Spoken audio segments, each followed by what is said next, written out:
Hello, Tech fans, and welcome into episode 166 of the Tech Sideline Podcast, originating from TSL's high-tech studios in the Virginia Tech Corporate Research Center.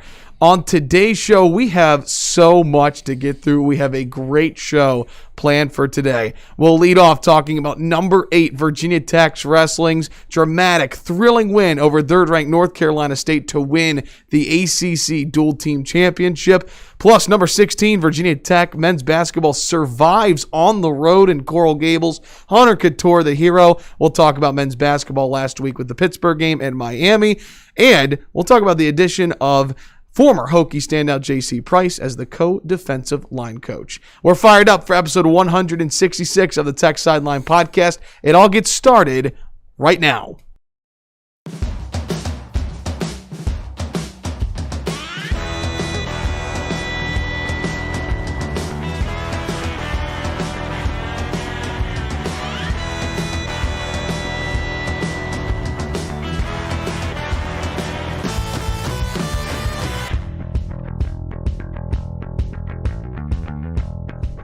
Whether you're watching live or archived on YouTube, listening on Apple Podcasts, SoundCloud, Amazon Music, Spotify, Google Podcasts, or on Stitcher, we're so glad you could join us today as we record on Monday morning, February 8th. Our crew today, to my left, we have our managing editor, Chris Coleman.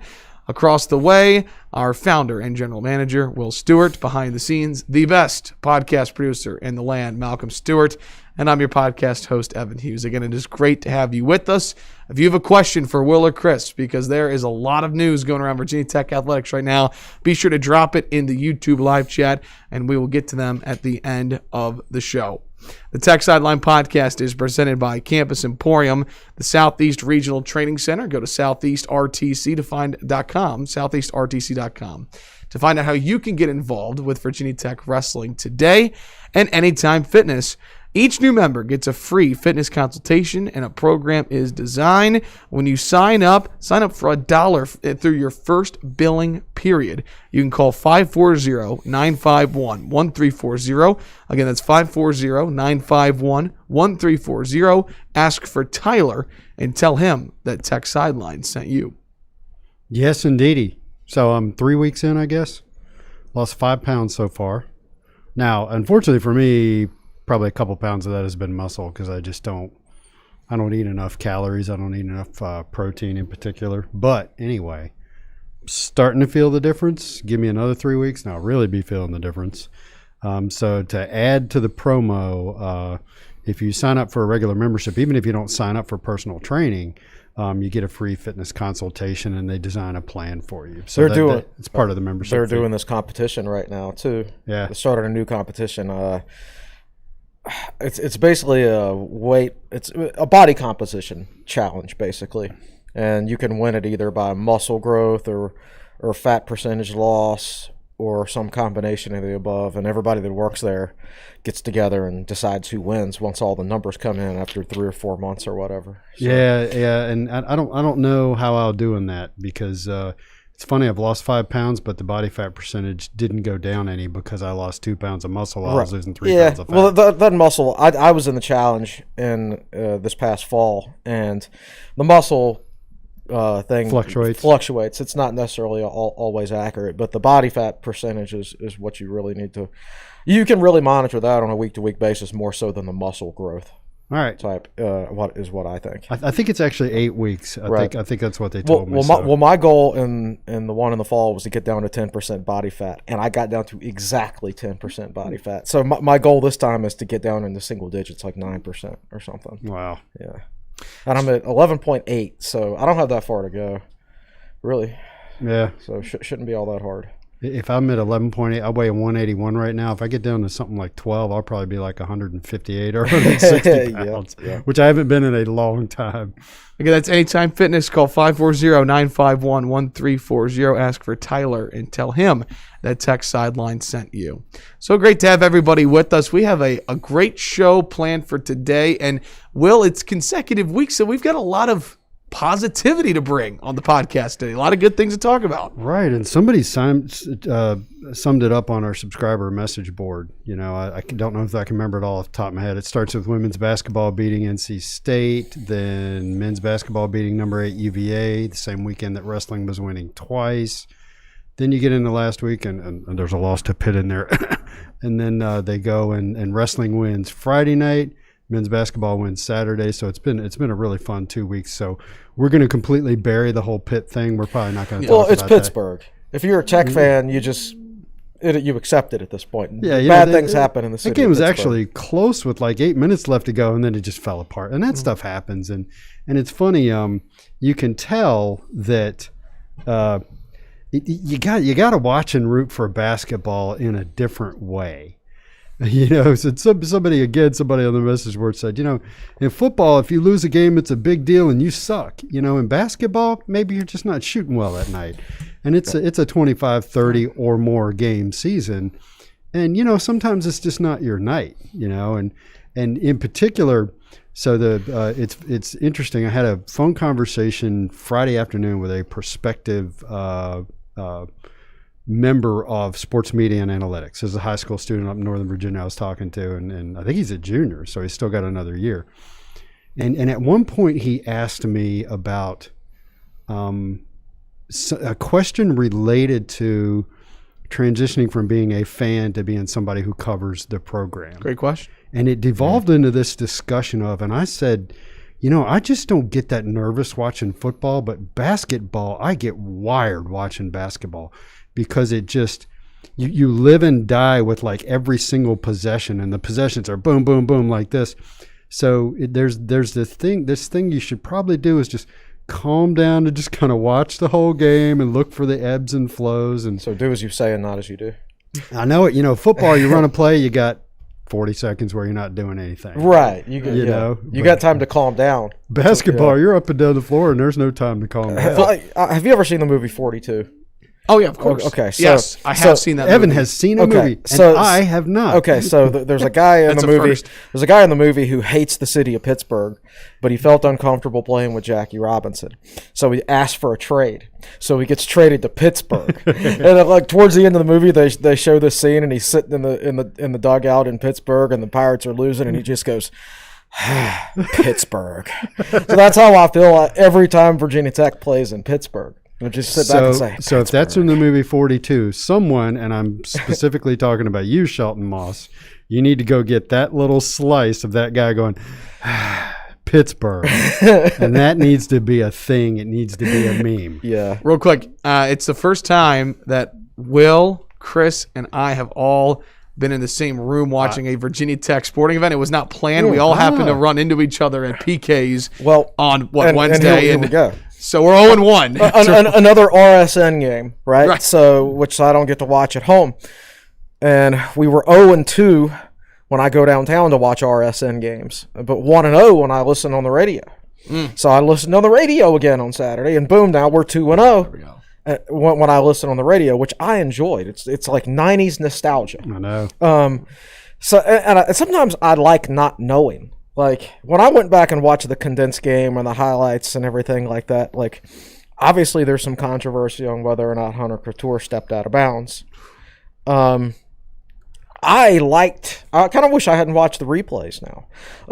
Even before, even games you watched on TV back in the day, before there was HD TV and before the advent of replay. You know, I feel like replay came into the game in football not to analyze every single little blade of grass. It was out there. Replay came into existence to, when a ref completely botches a call, to fix it. Not to analyze every single little play and every little square inch of every little blade of grass on the field, right? I felt like by listening to that game on the radio, I had no idea that Hunter Couture might have stepped out of bounds. So Laser and Burnham didn't talk about it at all? No, they didn't talk about it at all. I don't know if they could tell. But when I first saw the highlight, I'm like, did he step out of bounds and they didn't call it? And that is not reviewable. And that's not reviewable anyway, right? So, but point being, like, I didn't know. And as Seth Greenberg used to say, you don't know what you don't know, right? So listening to a game on the radio, you don't know things like that. You only know what Burnup and John Laser tell you. So we have a lot to get through today. We're going to talk about Hunter Couture and that buzzer-beating 3 that sent the game to overtime and a thrilling win against Miami. We are going to talk about Virginia Tech wrestling. We'll talk about Virginia Tech women's basketball. We'll get to your questions. But I do want to start off the podcast, and of course we'll get into Virginia Tech football. But I want to start off the podcast talking about 3 Virginia Tech Hokies that won Super Bowl rings on Sunday night. The Tampa Bay Buccaneers beat the Kansas City Chiefs 31-9. Former Virginia Tech quarterback Bruce Arians won a ring as the head coach of the Buccaneers, joined alongside assistant coach and former Tech linebacker Cody Grimm, as well as former Hokies defensive back and assistant Nick Rapone. What a big day for the Hokies at the Super Bowl, and Bruce Arians getting a ring. What were your thoughts, Chris, when you saw it? I was not expecting a 31-9 win. I thought it'd be closer. I mean, that's really impressive that you can hold an offense like the Chiefs to 9 points, I think. As a Packers fan, I have no idea how the Packers weren't in that game yesterday. I mean, Tom Brady threw 3 interceptions against the Packers and looked like a complete human being, and somehow the Packers still managed to lose the game. I'll be honest with you, I didn't watch the Super Bowl last night. I forgot about the Super Bowl last night. I didn't get invited to any Super Bowl parties this year. Imagine that. Because COVID. Right. So it's strange. 10 years ago yesterday, my buddy Sean, the Packers won the Super Bowl, right? And my buddy Sean and I went downtown to watch the Super Bowl, and that was back when Aaron Rodgers came up with the Gimme the Belt celebration. So we took the WWF Championship belt downtown with us, watched the Packers Super Bowl, everything like that. And if you told me then, Chris, 10 years from now, you'll wake up at 6:45 in the morning on Super Bowl Sunday to watch the Tottenham game, and then later that night you'll forget that the Super Bowl's even on TV. I would have said you're nuts. Who's Tottenham? Right, that's exactly what I would have said. What are you talking about? That's exactly what I would have said. But like it was really there's no crowd. It's just the not so Super Bowl, right? You can't even hype up a halftime show.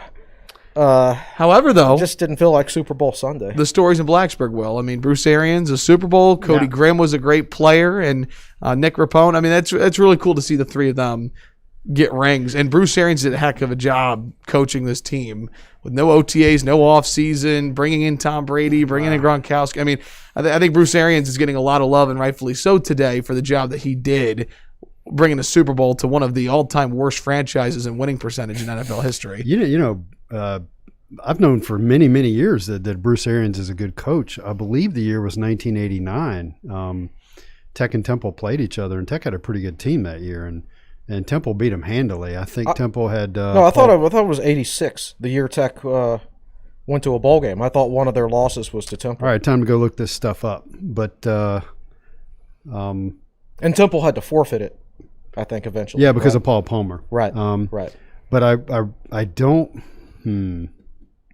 All right, somebody's got to chime in on the YouTube chat here because, yes. Anyway, Temple historically was a bad football program.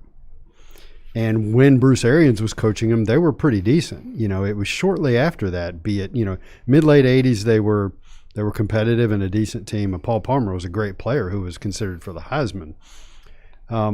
It was like literally 3 or 4 years later where they were one of the worst teams in college football for about 10 years. 1986, his Temple team only went 6-5, but they had to vacate some wins due to the presence of an ineligible player on the roster. And that's Paul Palmer. Yeah. Right. So that was one of the Tech went 9-2 or something like that Tech year. Went 9-2-1, but the official record is 10-1-1. Right. Yeah. Right. So yeah, that was 1986. All right. The year Tech won the Peach while you Bowl. guys were talking, I'm going to look up and see if Tech played Temple later because it's funny how your mind switches stuff up after a good 30 years. He was their coach until 1988. That was his last year. Okay, so 89 is incorrect. But anyway, Temple fell off the edge of the earth after he left, and it became apparent how bad of a football program they were. Evan, you don't know this stuff, but they were good enough recently enough. Chris just said he left after the '88 season. They got invited to the Big East to play football with Miami and West Virginia and Virginia Tech, and they got into the league, and then they just fell off the end of the earth, and they were terrible. It was like 0-11 or 1-10 every year. Yeah, they were one of the worst teams in college football, and it got so bad that after a while, the Big East voted to kick them out of the league. Yeah. Now, they were only in the football conference, not the entire conference.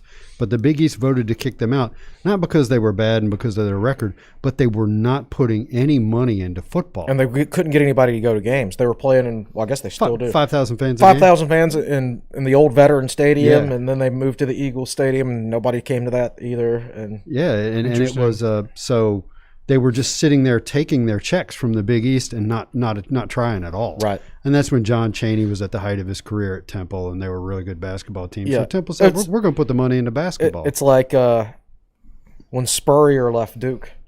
Did you know Duke won the ACC in football in like 1989? Was Steve 80s. Spurrier was their head coach. Did you even know Steve Spurrier was the head coach of Duke? I did not know that he was the head coach so, of Duke. So UVA, I'll make fun of UVA here.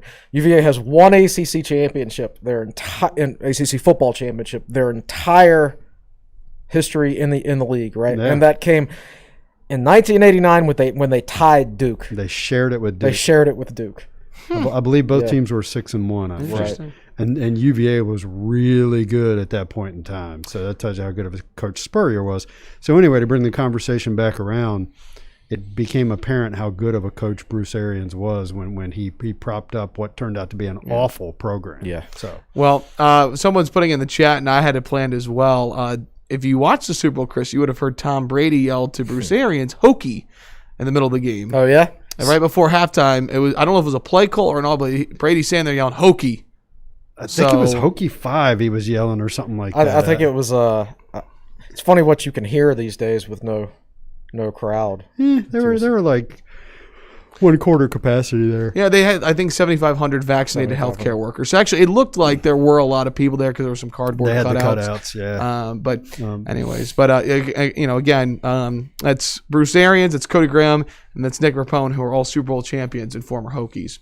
I think it's fair to say Tom Brady has ice in his veins in clutch moments in his career, and as we transition from the Super Bowl, there are a couple of Virginia Tech athletes this weekend who showed they have ice in their veins. I think that's fair to say, Will, right? Now, see, if we had a super high value production, we'd be playing Ice Ice Baby by Vanilla Ice right now. What a weekend for Virginia Tech athletics. And the headline of the past week for Virginia Tech sports, not Virginia Tech men's basketball or women's basketball, not football, the headline for Virginia Tech athletics this week, number 8 Virginia Tech wrestling, knocking off number 3 North Carolina State to win the ACC dual team championship and win it in dramatic fashion. Yeah. Will, before we get into the details, for those that don't follow wrestling as closely, but they want to hear this segment because they heard about just how unbelievable this duel was on Friday. Put it into perspective for those that don't watch wrestling. What happened on Friday? How can you sum it up? I would say the best thing to do is go read my recap of it, because it's funny, when it was over, I thought, that's like the best wrestling meet you'll ever see, and I have to capture this. I have to explain this and encompass everything that went on. So I related it to imagine a, not just a Hail Mary in football, but a 60-yard Hail Mary. Imagine a 3/4 court buzzer beating shot, not a 3-pointer, but a guy, not even Sean Dockery. That was less than half court. That was about 40 feet. Yeah, I'm talking 70 feet from the basket. You throw a 3-pointer in. It was like that, and then in the next paragraph I said something like that: 10 weight classes, 7 minutes per weight class, 70 minutes of wrestling, and it was decided in the last second, really. And Virginia Tech needed 4 points and got them in the last 4 seconds. So the takedown, I watched this multiple times. Latona's takedown occurred with about 4 seconds left to go, and he rolled the NC State wrestler sort of onto his back. I think the rule is a 45-degree angle. So you get 2 points for the takedown. He got him over on his back a little bit, and then you got like a 1-2 count. He literally got the back points that won the entire meet as time expired. So let me, because Chris, did you get a chance to see the replay, Chris, of No, the but final 30 I do seconds? have a comment, though, after the unsung hero is, oh, goodness. Who's the kid who wrestled Hurt? John Borst. Borst. Okay. Yeah, we'll get in there, yeah. So explain, like, if a medical forfeit would have been 6 points to NC State, right? Instead, since he wrestled, even though he lost, it was only 3 points to NC State. Correct. So he wrestled Hurt, and if he hadn't wrestled Hurt, Tech would have lost. So for those that, to a little bit of backstory, North Carolina State, Virginia Tech, the top two teams in the ACC, and have really put themselves on the map as two of the premier wrestling programs in the entire country. And there's been some great battles back and forth over the years between Virginia Tech and North Carolina State. The Wolfpack have not lost a duel since 2017. Virginia Tech tends to outperform them at the national level, but North Carolina State historically has been a really good dual team. Yeah. So they're ranked third in the country. Virginia Tech's ranked eighth in the country. They're both unbeaten, and there's some really good wrestling early. There's a bonus point win by Corbin Myers, who's wrestling his tail off right now, Will. That kind of set the tone. But really where the match got interesting, it's in Castle Coliseum. There's 2 weight classes left. The score is tied 13-13. And we'll piece it together. We go heavyweight, where John Borst is ranked. He's wrestling another ranked wrestler. And I was there in Castle, and he drops back on the mat, Will, and he is screaming in pain down on the mat.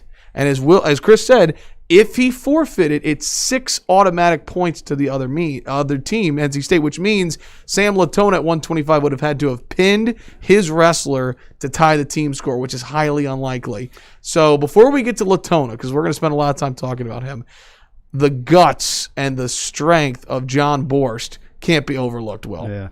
So for non-wrestling fans, when you win a weight class, you get 3 team points. If you win by 8 to 14 points within your weight class, it's 4 team points. It's called a major decision. 15 plus is a tech fall, which is 5 team points. And then, like you said, you have to actually pin a guy to get 6 points. So going into that heavyweight weight class, it's 13-13. You've gone through 8 of the 10 weight classes. And it was, I think there was a minute left to go in the first period when Borst got hurt. So he, and I don't know the wrestling term for it, but he and the other heavyweight are just kind of, where the two guys are kind of head to head and they've got their arms on each other. And I watched the replay, and the NC State wrestler pushed Borst's arm. It wasn't anything dirty or anything. He just pushed it in from the elbow, and then at some point Borst just recoiled and walked away and collapsed, and like you said, was just screaming in pain. So you got a minute left to go in the first period, and then you have the second period, which is 2 minutes, and the third period, which is 2 minutes. So, and they put a clock there. The injury timeout has a clock on it, so you got to make the decision at some point, go or no go. If the clock runs out on you, it becomes a forfeit. So it looked really, really grim. And then Borst, I couldn't believe when he went back in and started wrestling again. And I watched him the rest of the match. He used that arm. He didn't shy away from it. He wasn't like you watch a basketball player who's hurt and they'll favor a leg. Right. I didn't really see that. And we haven't heard anything since then about the extent of his injury or whatever, but it looked really bad. But he hung in there. He lost, but it wasn't even a major decision. He lost, and that gave NC State 3 team points, and that made it 16-13. So we go to 125, where North Carolina State, Chris, has the 4th-ranked unbeaten wrestler at 125, Jacob Camacho. Well, I'm guessing he's been beaten now. And he has been beaten now. Now, Camacho, is he a senior? No, I believe he's a sophomore. Okay. He's young. All right. So he won an ACC championship last year as a freshman. Not 100% sure, but I believe that's true. And Latona is a redshirt freshman. Right. So he wrestled last year unattached. Did not wrestle for Tech. Latona's ranked 8th in the country, unbeaten. Virginia Tech's down 16-13. Now, here's where things get interesting, folks, is that if you're tied in the team score at the end of 10 weight classes, the entire duel goes to what's called criteria. And there's which the rest of the world calls of tiebreakers. Or tiebreakers. And so I don't have it in front of me, but it's like who had the more major decisions or the tech falls. Essentially, it goes down to criteria C, which is who had the total number of points in the duel. So everything together, if it's a 10-6 decision, you're adding it all up. And Tony Roby goes over the scores table before Latona wrestles and is like, what does he need to do? You can see Latona. He goes, he needs to win by a decision, and he needs to win by 3 points.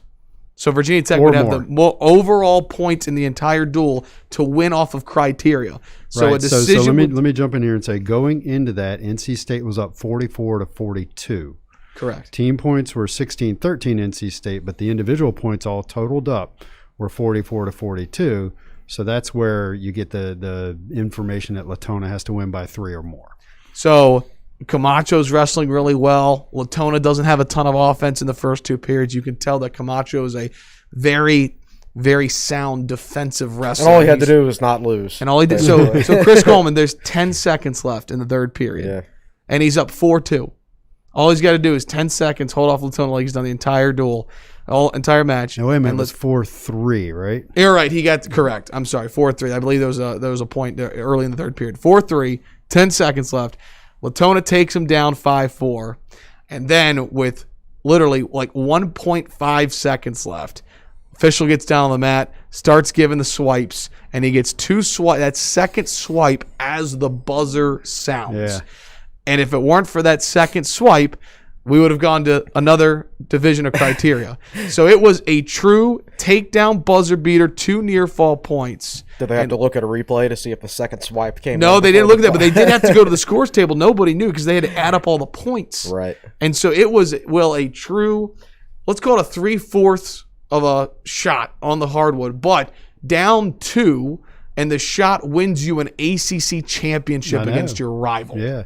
So college wrestling teams are ranked on they really have 2 rankings. One of them is your dual meet ranking. Mm-hmm. How good of a team are you when you're in a dual meet, and then there's a tournament ranking.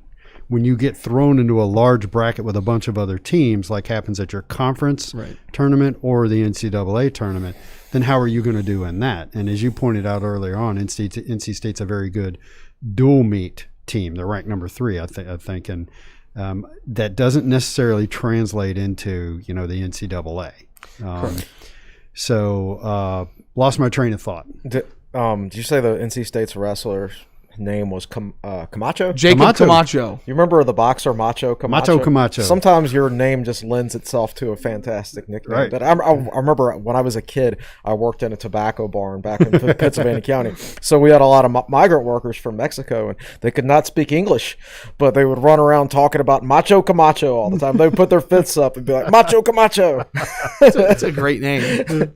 But anyways, for those that aren't diehard wrestling fans, to put this into perspective, that was as crazy as the 6 overtime football game against North Carolina. I think that's a good comparison. I mean, it was that nuts, and you have to watch the replay. We quoted it at Tech Sideline, and I'll show it to Chris in between the break, but the commentary from Rock Harrison, who I believe is a former 125 wrestler to begin with. He was a champion at UVA, and he's on commentary, and just the reaction to everything on social media was just so warranted because it was the duel of the year. It might have been the duel of the decade. So what's that going to do to Tech in the rankings? They were 6th, right? 8th. They were 8th, and NC State was 3rd. And Virginia Tech should be the highest ranked team from the 8. They should jump. I would think Tech's going to be top 5. That is my personal prediction. So let's get into the announcer thing.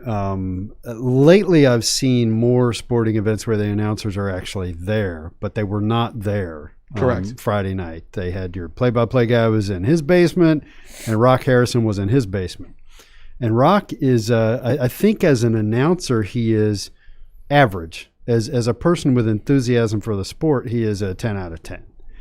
And I felt like listening to him the whole time that he wanted to yell the entire time, but he was restraining, not just at the end, but the entire 10 weight classes. You could tell he loved the sport. And he was like restraining himself so he wouldn't scare the dog or something like that. And they even did an unusual thing. They put a rock cam in his basement and ran some clips of him he's just sitting there like the rest of us watching this thing on TV. Right. But he's doing the whole, bobbing and weaving and ducking and things like that. And so when it got down to the end, and I know that Bill Roth would appreciate this, and Evan, you'll appreciate this. It was a tricky thing because in that last 10 seconds, the play-by-play guy said, Macho gets his head free. Camacho gets his head free. And then in the last 7 seconds was when Latona took the shot, got the leg, picked him up. And so Rock Harrison starts just yelling, look at the shot, look at the shot. And the play-by-play guy went quiet. Yep. Did a great job. Let Harrison take it. Yep. That's all in the play-by-play guy. Harrison can't restrain himself. Correct. Rock is losing it. And so the play-by-play guy is like, okay, I'll just let him take it.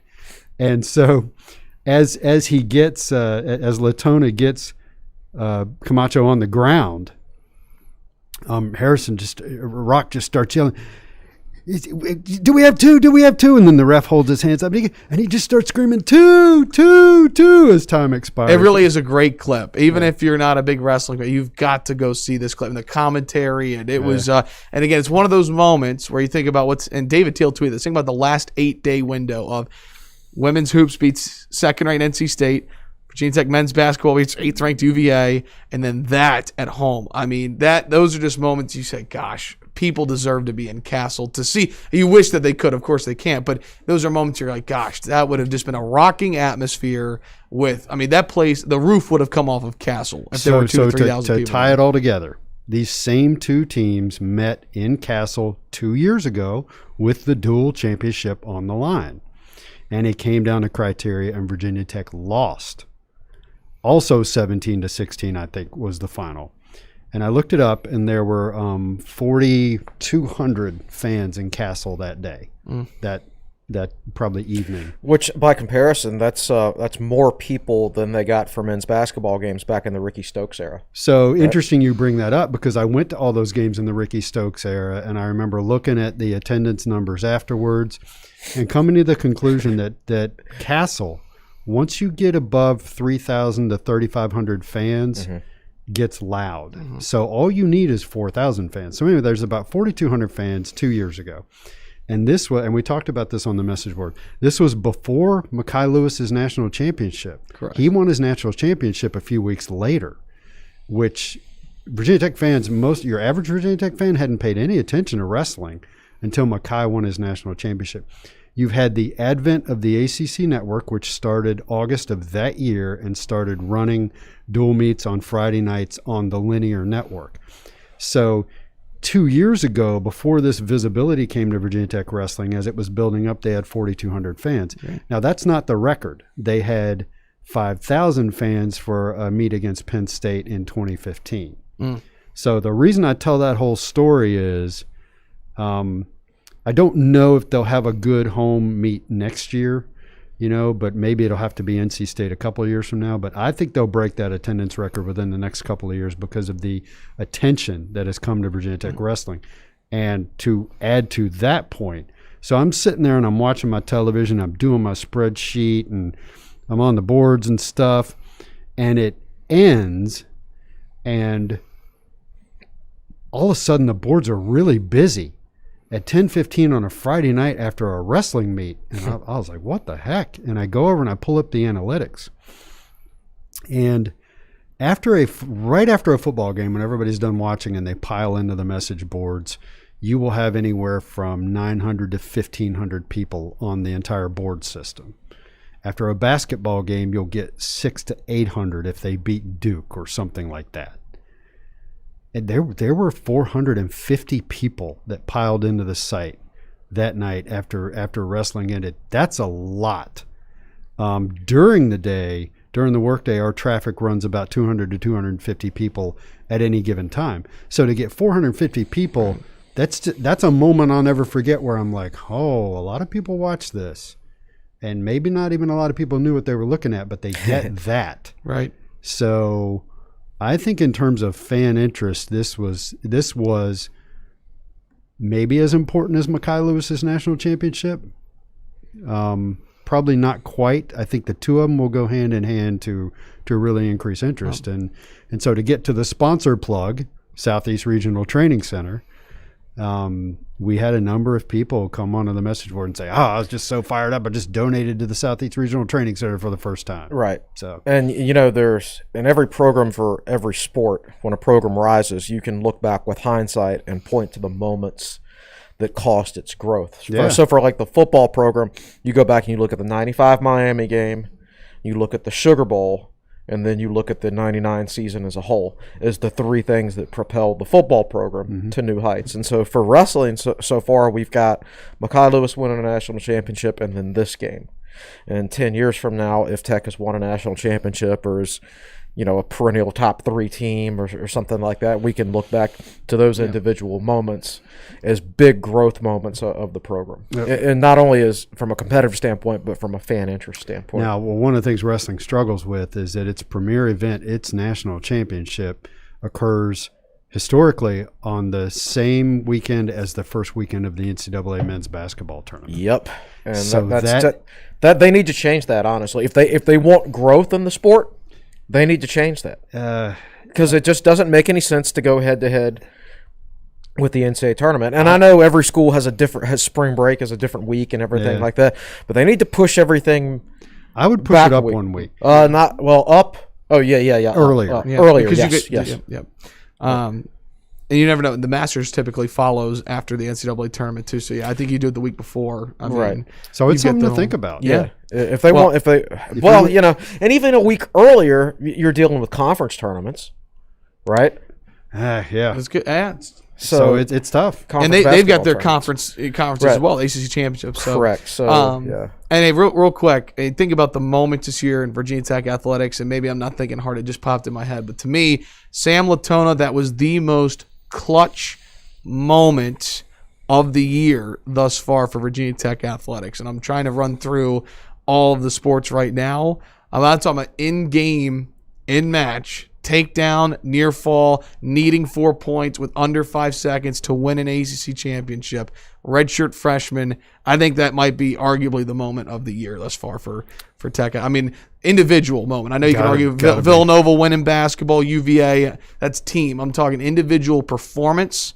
I think Latona's right up there. Yeah. So he certainly etched his name into a little bit of Hokie wrestling history on Friday. So from one clutch performance, Chris, he got up and he started pointing to his wrist, ice in my vein, and Hunter Couture had some ice in his veins on Saturday in Coral Gables. We transitioned from the wrestling mat to the hardwood. Virginia Tech had to find a way to bounce back from a tough loss that we talked about earlier. We don't need to get into it, but a loss at Pittsburgh on Wednesday. Virginia Tech historically under Mike Young, and going back to his time at Wofford, they don't really lose back-to-back that often. They haven't lost back-to-back all year. And they were 2.9 seconds away from losing back-to-back games. But 2.4. 2.4, excuse me. And let's pick it up right there with the headline. We can talk about the second half and what Virginia Tech needed to do, but let's talk about the play. Big time 3 from Wong of Miami to put the Hurricanes up by 3. You're shaking your head, Will. I think everybody was shaking their head at that moment, but the resilience of this Tech group, right, with Jalen Cone out and all the, and no Tyrese Radford, no Pemsel, no Jada, everything they've dealt with, they're shorthanded. The play call that Mike Young drew up and Couture hitting the 3. Take me through what you saw in that play. What I heard. How about? And I'm sure you've seen the replay. I've seen the replay. Yeah. We talked about the Louisville game, right? You've been saying it, Will. Couture is going to make one of those shots, right. and he did it. Listening on the radio, it wasn't clear where he took the shot from.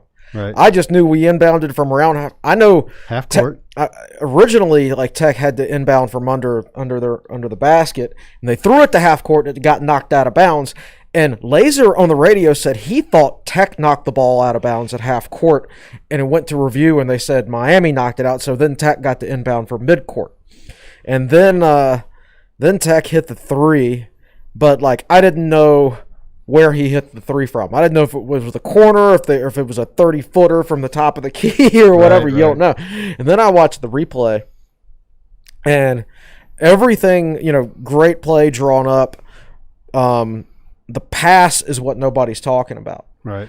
That's a pass from half court to a guy cutting in from the baseline, and for him to be able to get that shot off in that short amount of time. He didn't catch it and shoot it. He caught it and then took a step over, and the pass has to be perfect. It has to hit you right in the hands, midsection of your body, in stride, for you to be able to get that shot off cleanly.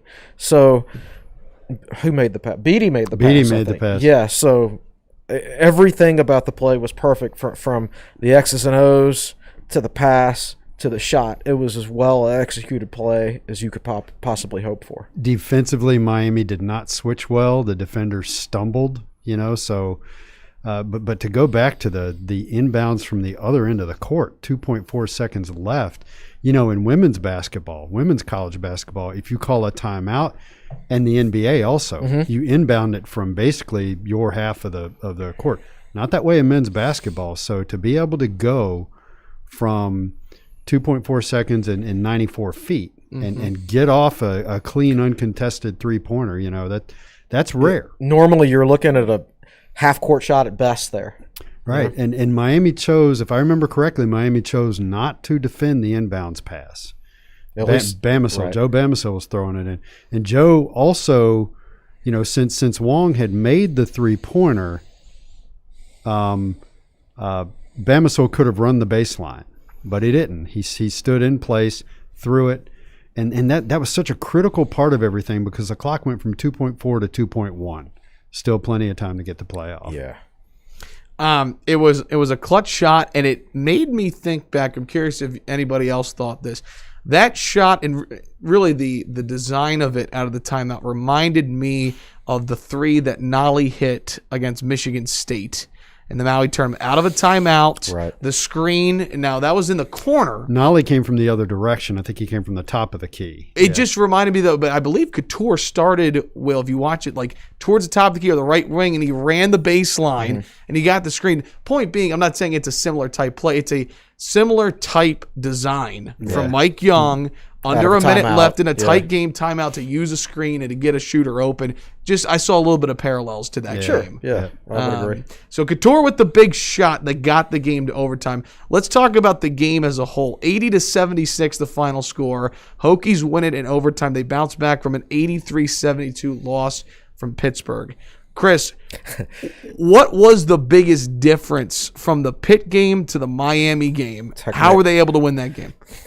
It's going to sound – I know nothing about basketball from an X's and O's standpoint, but they missed so many open shots against Pitt, especially early in that game. Yeah. Like we were watching that game at PK's, and Will was saying, man, if we make some shots, we'd be running them out of here. And I'm like, well, if Pitt could make some shots, they'd be running us out of here. Right? And they did the second half. And eventually they started making theirs, and we didn't.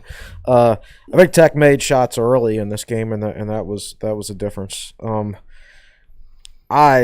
was a point in the second half when Tech took like a 10 or 11 point lead, and 59-48 with about 8 minutes. Yeah, and I thought it was over at that point. Yeah. In fact, I almost jinxed Tech.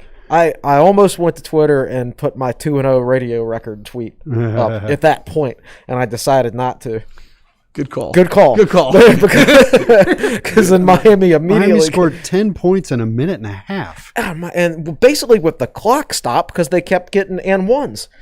I don't know if I've ever listened to a game where there were so many and ones before by one team. That was crazy. I think Tech fouled 2 3-point shooters in maybe not in that stretch, but right around that same time frame. And some, I think. I've never played basketball, so I don't know this for a fact, but I imagine like defending a 3-point shot is more difficult than you would think, because these days shooters have a little technique where they kick their leg out and they basically intentionally trip themselves up to get a foul called there. Jalen Cone was called for a foul for doing that. And they said it's a point of emphasis this year. It's the only time I've seen it called, so it must not be too much of a point of emphasis. But so on that last 3-pointer by Wong, he hit that over Aluma. Yeah. And you could see, like, Aluma didn't jump and he didn't close him out. He put his hand up and kind of reached out, but you could tell he was scared to close him out because he was afraid of fouling him and giving Miami 3 free shots right at the end of the game. So Tech did not exactly guard him close on that, simply because I think at that point they were a little gun shy. Yeah, Brian Oliver was a former Georgia Tech player, was doing who Tech recruited heavily, if you recall. Yeah, he was doing analysis, and he commented on that when showing the replay. He said Aluma's trying to guard without fouling, you know.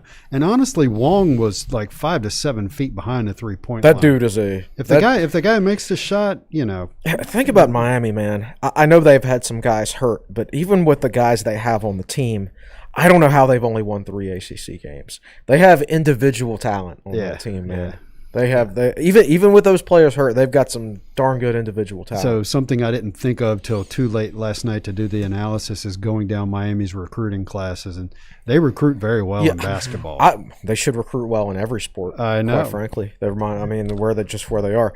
Like, I don't know that if we had a fantasy draft of ACC players tomorrow, if this was like a video game, and all the rosters were empty, and I had the number 1 pick in the draft, I don't know that I wouldn't pick Isaiah Wong. At least the way he plays against Virginia Tech. I don't know what he does against everybody else. He's really good, man. He just has this look about him when he plays Virginia Tech. The leading scorer for Virginia Tech in the win, Justin Mutz, 22 points, 2 steals, 7 assists, 9 rebounds, 3 of 5 from the charity stripe, 9 of 14 from the field in 39 minutes. Chris, how surprising – are you more surprised that Keve Aluma has been as good as he's been this year, or that Justin Mutz has been able to be as effective as he's been in ACC play? You know, back this past summer, there was a point where I thought Aluma was going to be Tech's starting power forward, and Cordell Pimsel or Johnny Ojiako would be their starting center. Yeah. I didn't know – like, it's hard to, like, look at – a guy like Mutz. I didn't know what to expect. Like, I know he was a good player at High Point. I know he was a good player at Delaware. But he was jumping up a level to the ACC, and he was doing so without sitting out a year to learn a brand new offensive system. So I didn't know that it's an impressive job by him that he's been able to not only take a step up in competition and learn a brand new system in a short amount of time and be this effective. So in a way, I'm actually more surprised by him than Aluma, because Aluma did get to sit out a year to adjust to the competition level, and he already knew Mike Young's system because he had played in it for 2 years at Wofford. True. So, yes, what Keve Aluma has done has been very impressive. You could argue that what Mutz has done has been more impressive because of those things, and he's a little small. Like, what is he, 6'7"? These days, I guess he's listed at 6'7". Right. These days, I guess that's not too small for a power forward. But, you know, he's not a great 3-point shooter, but he's good enough. He's good enough to keep you honest, and I think over the course of the last few weeks, we've seen him learn what's a good shot and what isn't from the outside. And the other thing you have seen is the chemistry between him and Aluma. There just aren't that many front courts as good as Virginia Tech's. So I'm having trouble remembering. I think P.J. Horn and Kerry Blackshear at one point had it going.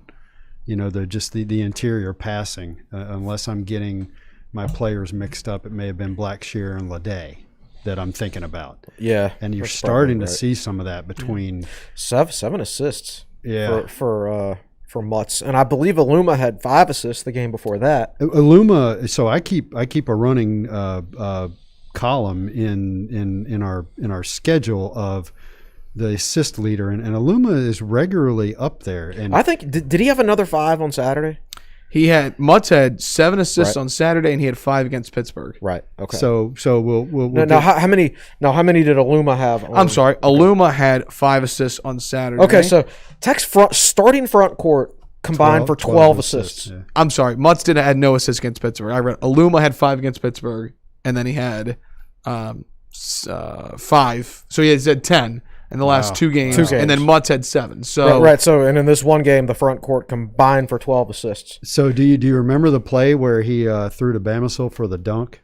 Oh yeah. And there was another one where Well, there's actually another. The one I'm thinking about is actually where Bamasil fed Gasson on the inside. And Gasson scored. Yeah. I didn't see that until obviously I watched the highlights afterwards. But Laser and Burnup were like, how in the world did he get that pass in there? How did he catch that ball? I don't know how he got it in there. I don't know how Gasson was even expecting it to catch it.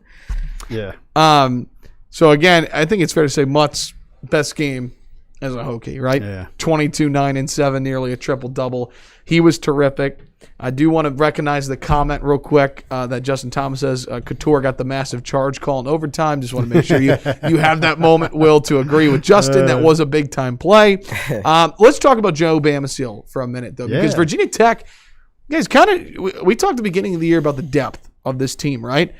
But they've been a little shorthanded as of late, right? Like Ojiako has, battled injury early in the year. No Cordell Pemsel since December 29th. Cone gets injured. Of course, Tyrese Radford's out. We'll get to that in just a moment. But what an opportunity for Joe Bamasil in, let's see, how many total minutes? Bamasil, 22, I think. 25 minutes. 25. 5 of 10 from the field, 11 points, 2 rebounds, and 2 assists.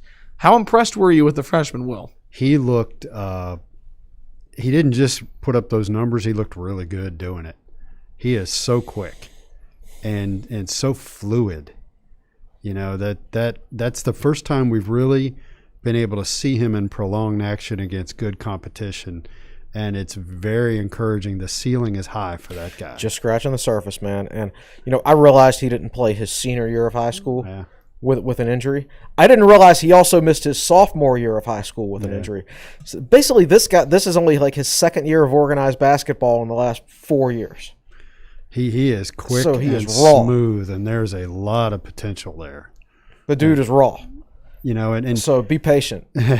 well, yes, he's not going to do this every time out. Yeah. Right. But of course the play where he stole the ball down at Miami's end and stumbled, bumbled, and fumbled all the way down to the other end for the layup. I watched that play a couple of times, and it was a really smart play to come around, steal the ball. Then he gets kind of hip checked a little bit at half court, and he's barely controlling the ball. But at the very end, a Miami player cuts in front of him, and what's subtle is the way he grabs the ball, pulls it back very quickly to avoid the defender, and then explodes to the basket and lays it in. Just a really athletic play and really smooth. Yeah. It didn't come across on the radio that play was as wild as it was. Yeah. It kind of reminded you of one of those plays where like a running back keeps getting hit, but the defenders are bouncing off of him, and he's just leaning over trying to keep his balance and everything like that. Oh, I can hear Chris Berman go rumbling, stumbling. Exactly. Yeah, that's basically what Bamasil was doing. But yeah, good performance, man, and that guy has an extremely high ceiling.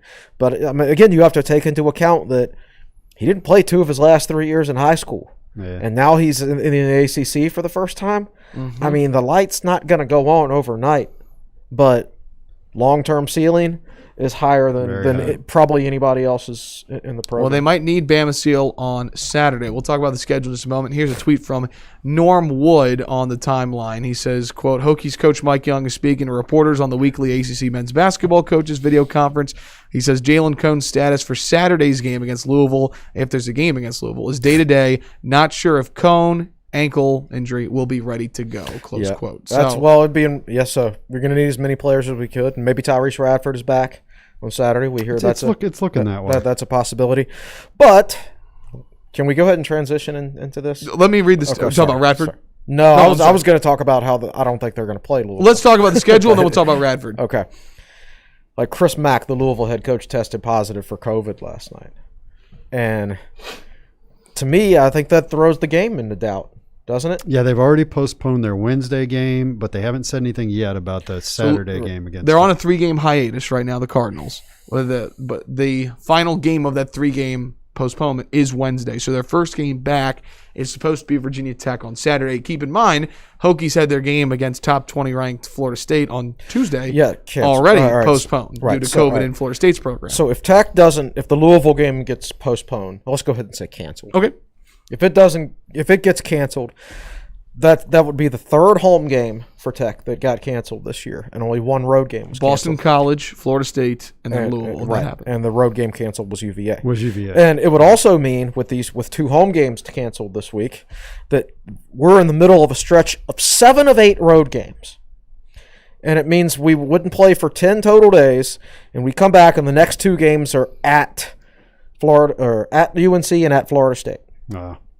I mean that's horrible. Like if Mike Young walked into this room right now, I would say, Mike, what exactly, if you were on a conference call with the NCAA selection committee and we were in a stretch of 7 of 8 road games and we lost 3 home games but just 1 road game, well, what would you tell the NCAA tournament selection committee, or what would you ask them? Yeah. Are they going to take things like that into account on Selection Sunday?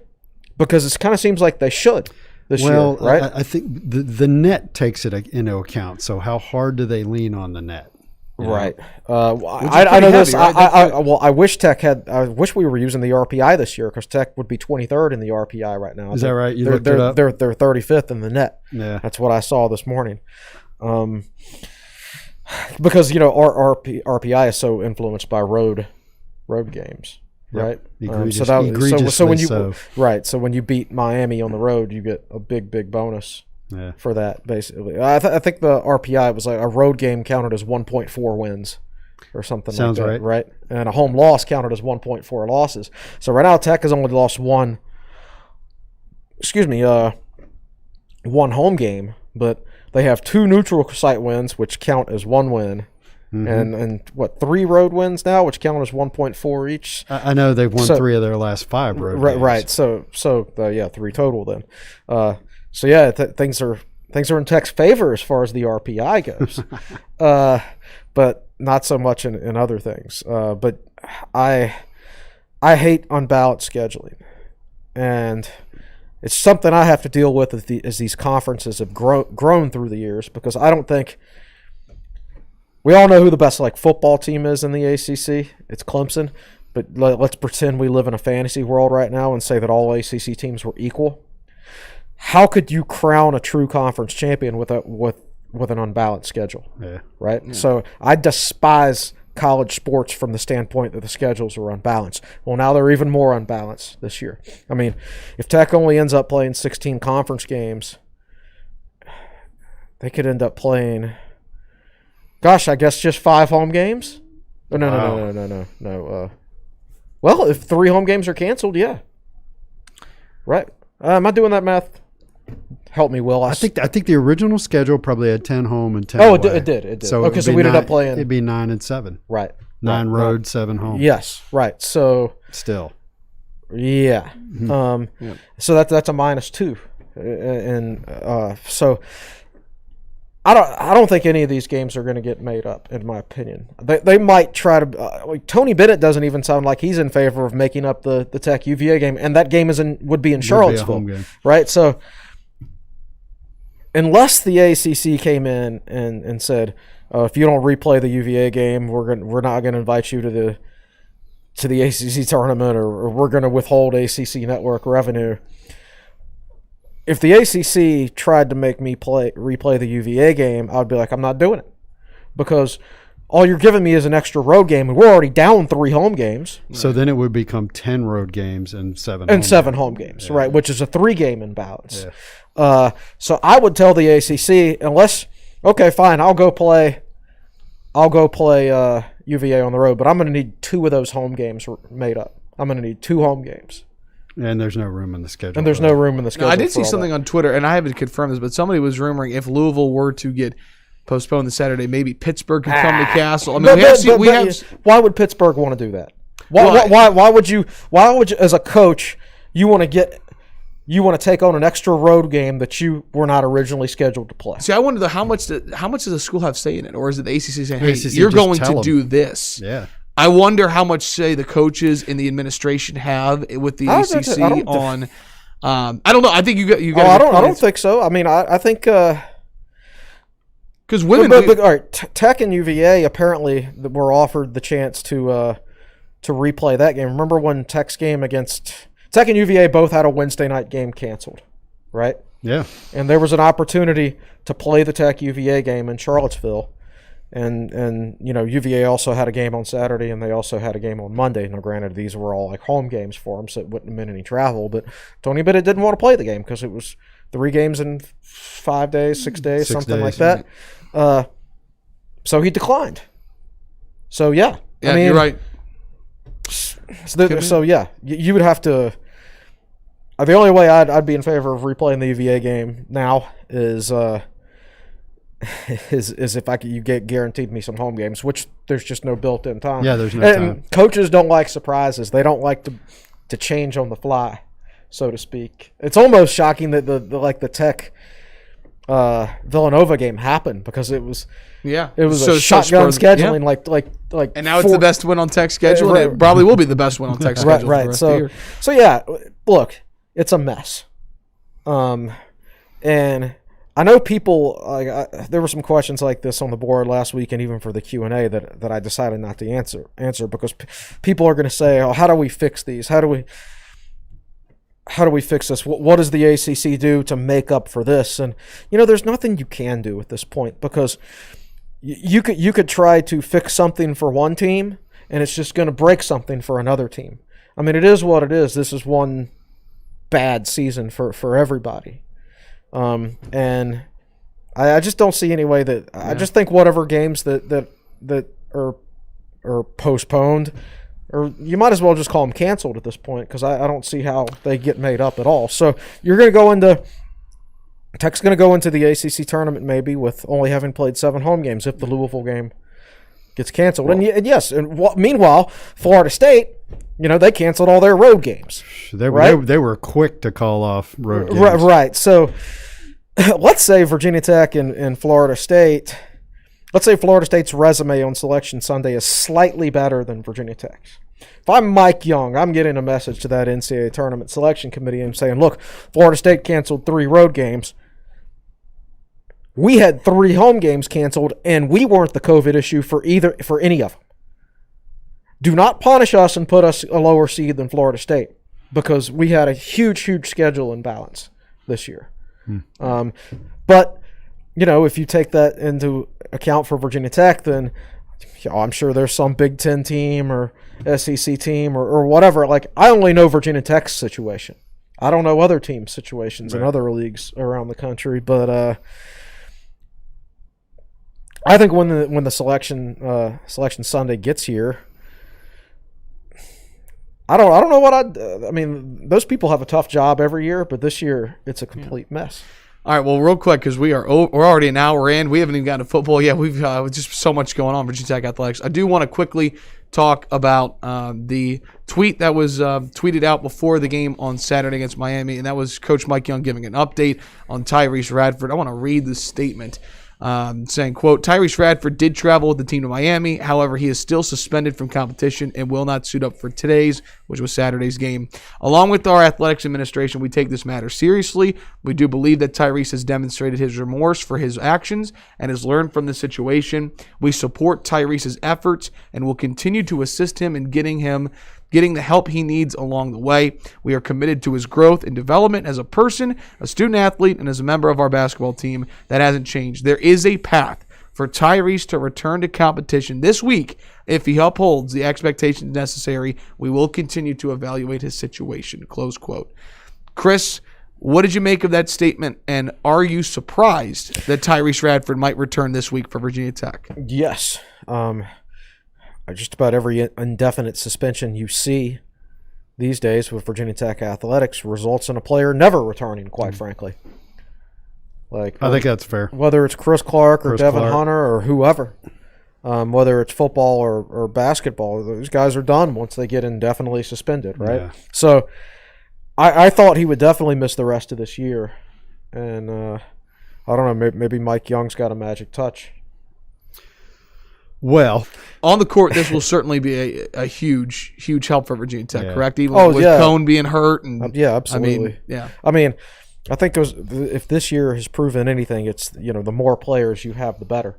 Because Tech has had Pimsel get hurt. They've had Cone get hurt. Ogiako's been hurt. Ogiako's been hurt. Radford's been suspended.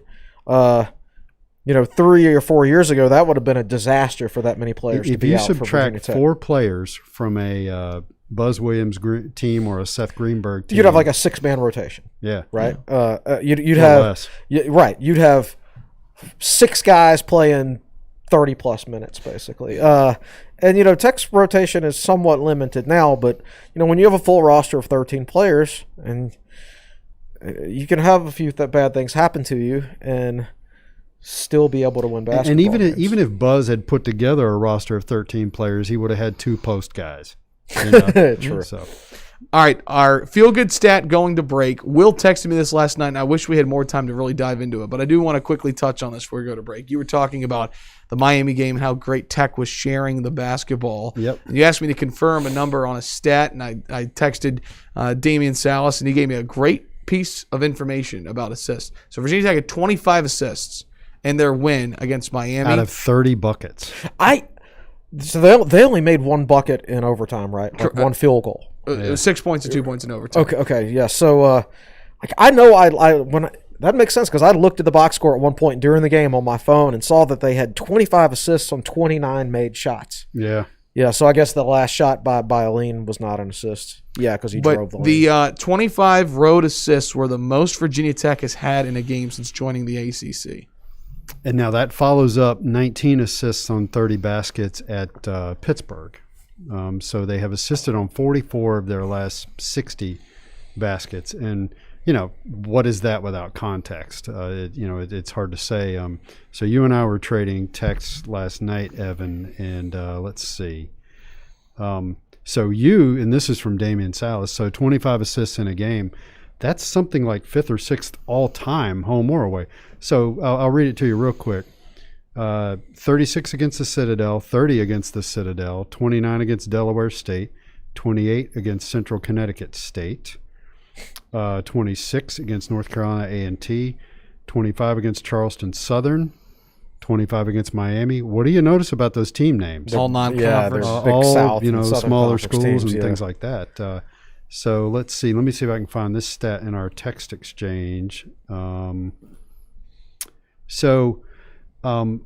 Virginia Tech, 44 out of the last 60, and prior to that they had assisted on 210 out of 396 baskets. Just a little more than half, 54%. And that has vaulted to 44 out of 60, which is almost 75%. Right. So when you and I were discussing this via text, I said that spurs me to say some things about the Tech offense. I'm not a basketball X's and O's guy, but I have found myself, particularly just the last couple of weeks, watching Virginia Tech on offense, and even in the games where they don't score much. I know where it started. It started watching Tech play against UVA, and I remember in that game thinking to myself, Tech really moves the ball. They move the ball well. They move without the ball. The motion in the offense is constant. Something is starting to click. And the pack line defense usually makes you look silly and makes you chuck up a lot of shots at the shot clock buzzer. Yeah. We didn't see that against UVA. And ever since then, I've been watching. And the movement without the ball and the ball movement, there's not a lot of dribbling. Pick a random Seth Greenberg game, not to pick on Seth because he was a good coach and a very good defensive coach. Pick a random Seth Greenberg game and you see a lot of standing around and a lot of dribbling on the perimeter. And I don't want to get too worked up and too excited, but they just look like they're ahead of schedule to me offensively. Yeah, I mean, I think they're learning how to play within the system to a certain extent. And it's not a surprise that wasn't 100% clicking earlier in the season. Like we've said, Mutz had no experience playing in the system, and he was jumping up a level. Gassan's a freshman. You've had Hunter Couture have to switch back between 2 different roles several times this year. And, let's not discount the fact that, he and Jalen Cone and Naheem Aline, they're all only sophomores anyway. So you've got a large number of guys who, with the exception of Aluma, that the most experience any of them have in Mike Young's system is second year. Yeah. They've been in his system for a year and a half, or a little over a year and a half at this point. And for many of them, they're playing together for the first time. So the chemistry wasn't necessarily there. It could be that, yes, we're starting to see signs that the light has gone on from a system standpoint for those guys. What a great show we're off to. Episode 166 of the Tech Sideline Podcast. Hour and 12 minutes in, and we still have some stuff to get through with football. Some signing, some coaching news for Virginia Tech football, plus your questions on YouTube Live. We've got a couple of great people commenting in the chat right now. We still have a lot to get through, so we'll step aside for our break. When we come back, we talk about Virginia Tech football. Don't go anywhere. You're listening and watching episode 166 of the Tech Sideline Podcast, presented by the Southeast Regional Training Center, Campus Emporium, and Anytime Fitness.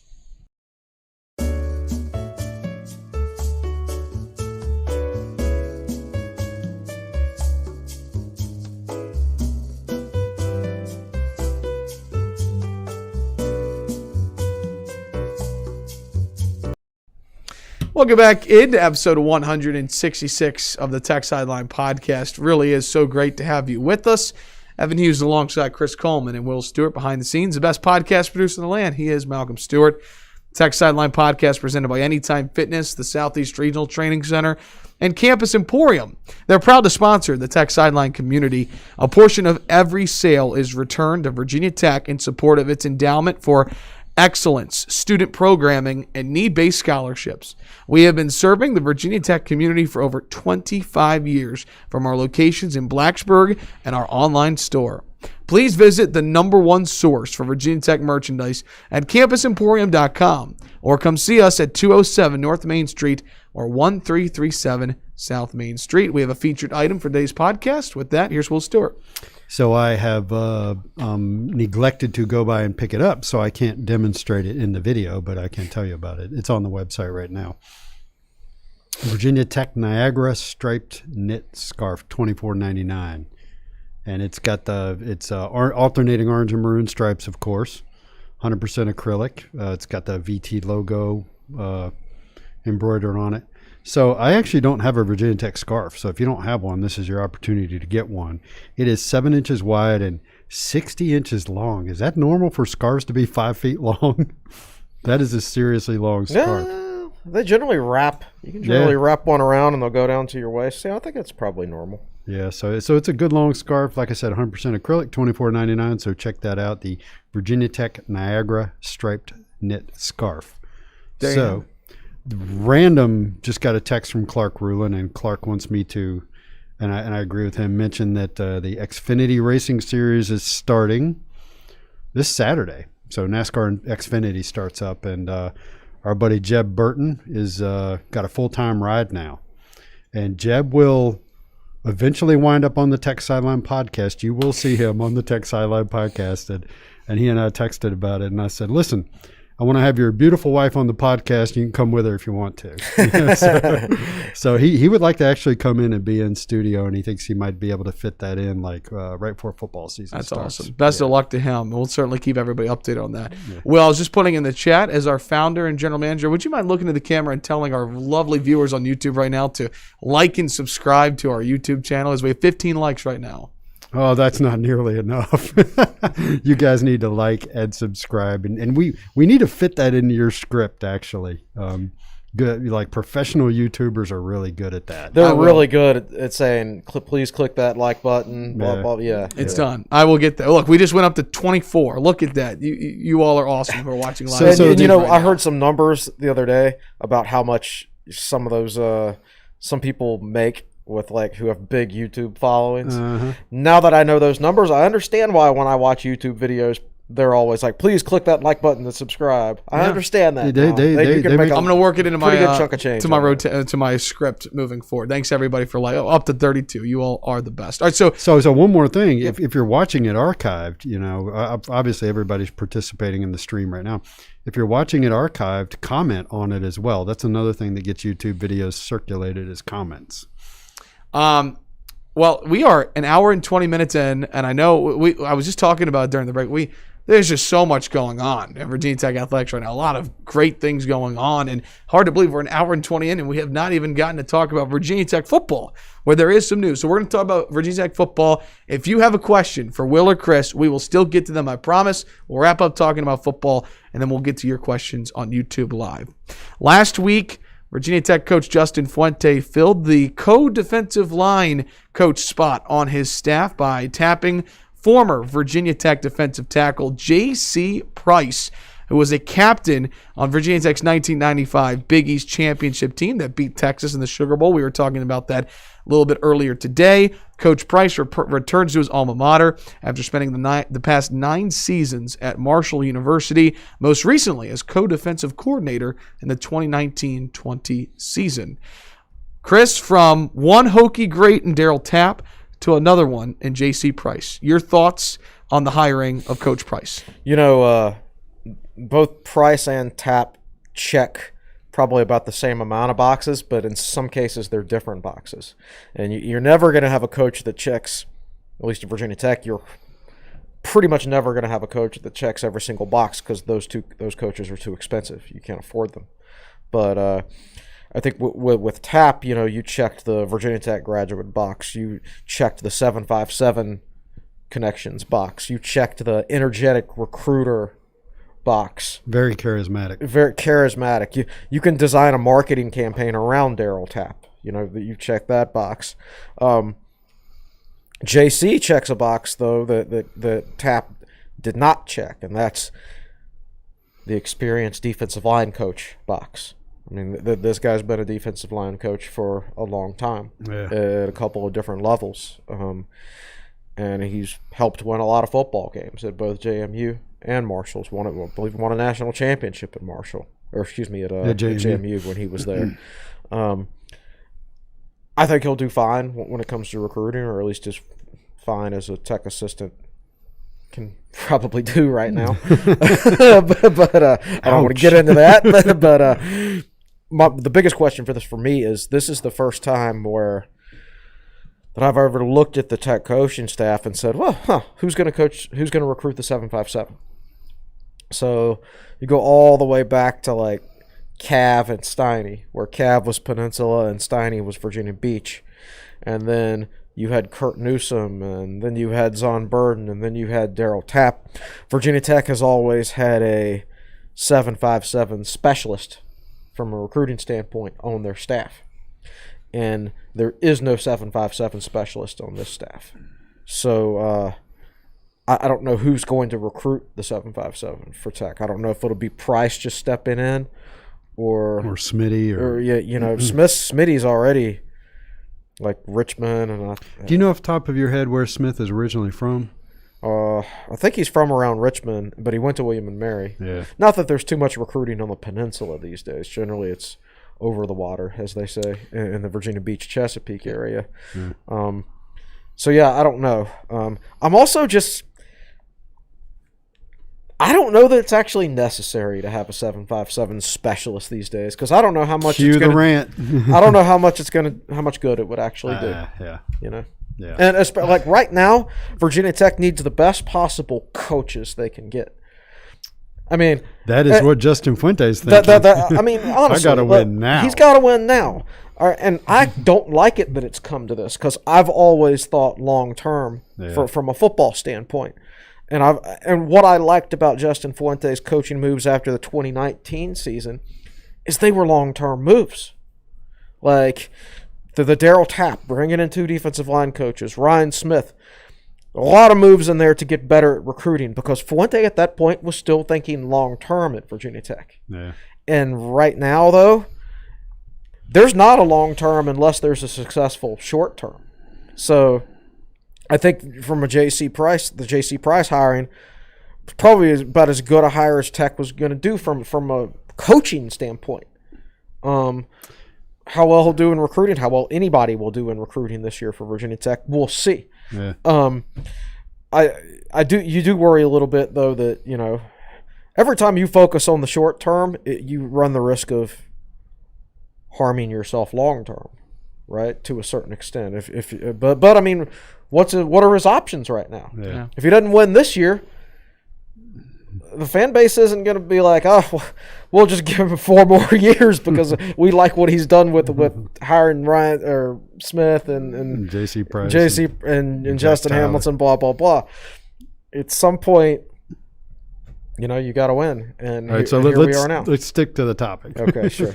Sure, and that is, again, that J.C. Price is returning. And Will, you were reading up on some old articles that you've written on J.C. Price. I mean, I just saw on his Twitter, I think one of the first tweets that he had since the announcement of him and his family at McAdoo's, someone who knows the area. Coach Fuente mentioned it in his statement in the press, in the release, that he knows the 757, Richmond, Northern Virginia. What are your thoughts on the hire, and what are your thoughts on the person, J.C. Price, the person that Virginia Tech is getting? So I interviewed him way back in September, October of 2001 when he was just getting started on his coaching career. He was a defensive line coach at Radford High School. So I took that as an opportunity, since I lived in Radford, to I didn't know Norm Linneberg at the time. Norm was the longtime legendary football coach at Radford High. Frank Beamer will tell you that it came down. Radford High had a coaching change in the very late '60s, early '70s, and it came down to I think Frank was a candidate for that. He was. Okay, yeah. Chris remembers because I think that was in his book. I think he wrote about that in his book. And they chose to hire Norm Linneberg instead of Frank as the head coach, and Norm went on to win over 300 games and 2 state championships. Can you imagine if they had hired Frank and he got there and he was like, man, I'm a really successful high school coach, probably just not going to apply for any college jobs ever. Man, it's the little things, and so I had Bevan Richie Davis introduce me to Norm Linneberg, and so I interviewed Norm about JC, and I interviewed JC over the phone. I didn't get a chance to meet him in person, but what I remember about that is I remember interviewing Norm Linneberg on the practice field. I believe he took time out of practice to do the interview with me. And I said, yeah, so, JC, it was 2001, and JC had a degree from Tech, but he wanted to get started in coaching, and he had an opportunity at Radford High. And while he was coaching at Radford High as their defensive line coach, he discovered that he liked working with kids and finding out about everybody's different background, and learning what strings to pull and levers to throw and things like that to get production out of his kids. And he was intrigued by that part of it. So he was actually getting a second undergrad degree at the time, which was a physical education degree from Tech. He had an interdisciplinary studies degree. And so that was the J.C. Price situation at the time. And I remember asking Norm, what do you think of him as a coach? And I remember Linneberg looking at me and going, he's coaching at the wrong level. He said he's good enough to be a college or NFL coach someday.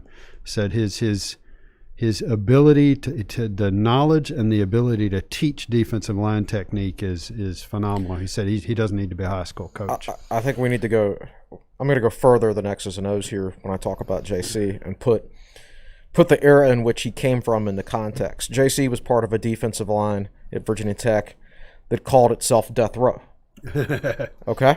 This is the Cornell Brown. I'll throw Jeff Holland a bone. He was on that defensive line. He's watching right now. Good for you. Yeah. Good job. My buddy Danny Wheel was a part of that defensive line.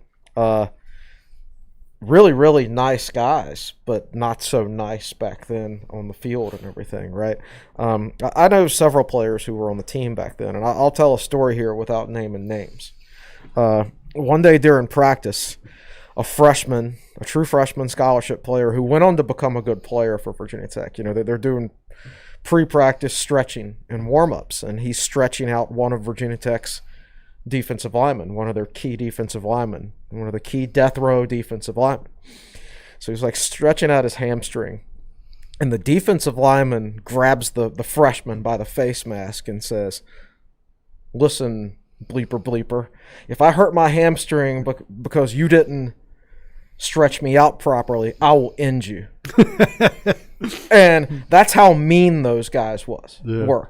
And that's the stuff that, quite frankly, like if that happened today and that story got told, social media would be aghast. Oh my gosh, that's so mean. Virginia Tech's mean old football players, but that's why we were so good in the 1990s. Yeah.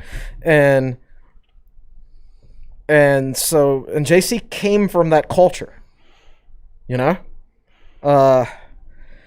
so I'm excited about the hire from that standpoint. Very, very excited. I'll just leave it at that. Inject a little attitude. Yes, And exactly. we might have already pointed this out, but he was named the Conference USA Recruiter of the Year in 2015. Not only is he coming in as the co-defensive line coach, he is going to take on some additional responsibilities in that he is going to be the defensive recruiter. Defensive recruiting coordinator. Thank you. So I was looking for the exact title in front of me, couldn't find it. Yeah, and Lechtenberg's the offensive recruiting coordinator. Yes. So that's what I wanted to get your thoughts on as well, is that as J.C. Price was the headline, there were a couple of additional, I guess you can call it somewhat promotions or adding on titles. What I do like is there are now 4 people on defense to shoulder the recruiting burden instead of just 3. Last year we had Hamilton, Tapp, and Ryan Smith that were your Clays recruiters. did not recruit. Clays was only going to be a 1-year guy from the very beginning. Bill Terlink is very much an X's and O's guy. Yeah. He is not. He doesn't check every box.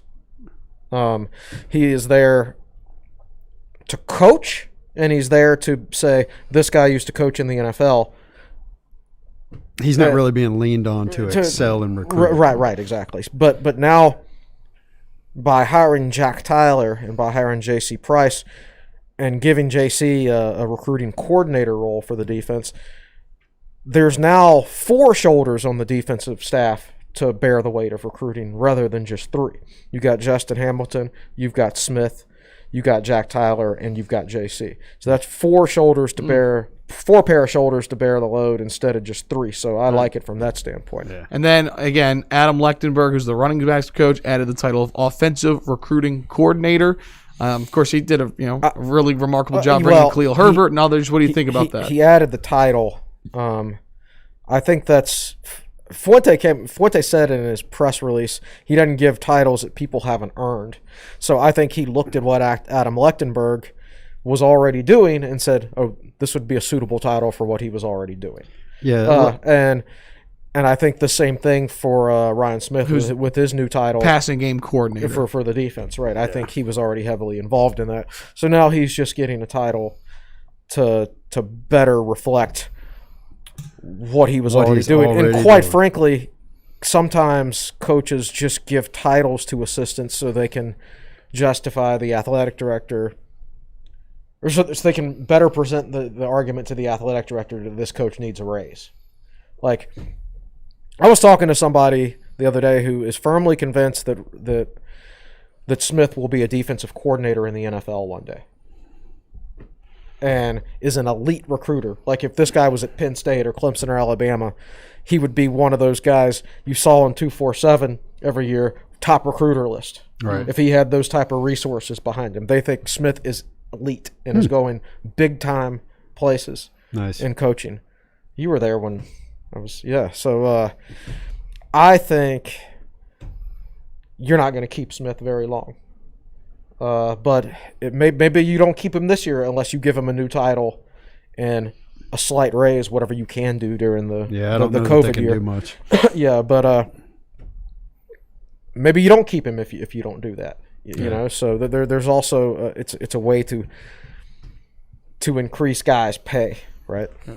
Last thing on football, while it was National Signing Day last week, of course, the real signing day now has gone from February to December. The Hokies didn't sign anybody last week, but Coach Fuente did have a press conference, and I did find it interesting that he was asked if they were done with the transfer portal yet, and I think he was actually specifically asked if they'd add another quarterback. He's very quick to say that they still might be looking for another offensive lineman, that might be the one thing they're looking for in the portal at this point in time. So I don't really have a question on that, but I did find that interesting that maybe they're not quite done. Yeah. Now, you'll get some pushback for saying they didn't sign anybody. The McDonald twins had a ceremony at Salem High School, but they had already signed in December. And they just weren't officially announced and everything like that. So great point. So I don't know. At this point, to sign someone else in the transfer portal, you have to lose someone. And DeBose hit the transfer portal last week, but I think they already knew he was going to hit the transfer portal. Yeah. Some guys don't announce till they come back from Christmas break, to keep their scholarship for that second semester while they find the landing spot, everything like that. And you could have some more after spring practice, assuming there is a spring practice. So right now that situation's fluid, but I think right now for Virginia Tech to add more players, they're going to have to lose more players. I think they're pretty much up against it right now from a scholarship standpoint. Spring ball has to come and go. That's right. Yeah. Right. So I don't think you can ask that question. People will fans will continuously ask that question, whether it's going to be on the podcast or in a Friday Q&A or on the boards or whatever. But we're really probably not going to have any new information there until late May or mid-May, once the semester ends or at the end of the spring practice at the earliest. I don't think much is going to change between now and then. We're the transfer portal, there's really two different seasons to the transfer portal. It's from the end of the college football season through basically it goes from the end of November through mid-January. And then you take a big chunk of time off, and then it heats up again at the end of the semester. Practice. Yeah, exactly. Yeah, that's true. Now, Ryan B. asked a question, what is a defensive passing coordinator? It's actually, the official title is defensive, or not even defensive, passing game coordinator. It's basically someone who helps conceptualize and game plan coverages. Yeah. Game plan. Simple. Yeah. So, all right. We're about to get to everyone's questions. But I do want to just leave a quick update as we run through winter sports right now that Hokies women's basketball making a surge. They've won 3 in a row, 10-7, 5-7 in the ACC.